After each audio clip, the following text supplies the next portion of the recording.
ben voilà, ce périple s'achève. On aurait plutôt dû l'appeler la balade de Barnabé. Lyon-Orléans en vélo, 8 étapes de 50 km plus ou moins, quasiment 2000 mètres de dénivelé en tout. Franchement, ça s'est très bien passé. Est-ce qu'il y a eu des pannes sur ce grand voyage? Eh bien évidemment qu'il y a eu des pannes. Nous avons crevé une fois.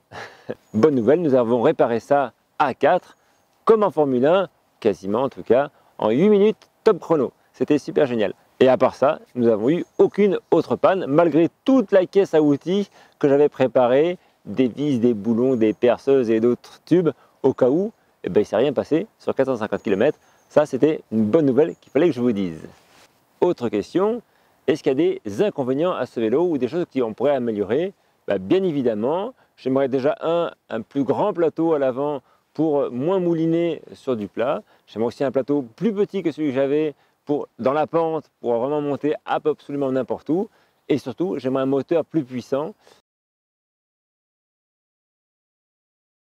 Parce que 250 watts pour 250 kg, ça fait 1 watt par kilo, c'est ridicule.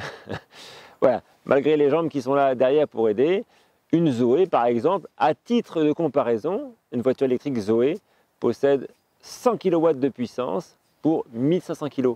Ça fait 66 watts de puissance pour trimballer un kilo, un malheureux kilo. La Tesla Model 3, on est encore un peu plus haut, on est à 100 watts d'énergie pour trimballer un simple kilo. Donc, le vélo, on est à 1 watt, la Tesla, on est à 100 watts.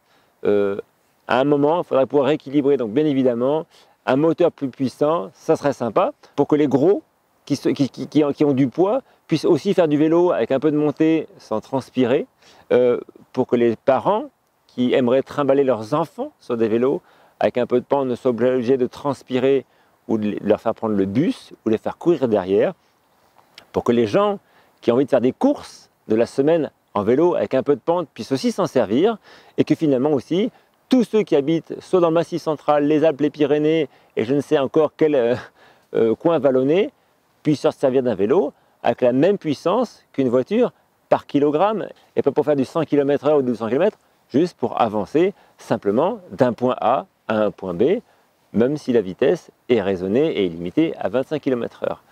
Ça, c'est des choses qui font absolument qui évoluent. C'est aussi pour ça que je fais des vidéos où j'en parle, pour qu'à un moment, quelqu'un là-haut qui pourrait signer le papier, il puisse dire effectivement 1 watt par kilogramme, on a un petit peu exagéré. C'est pas grave, l'erreur est humaine.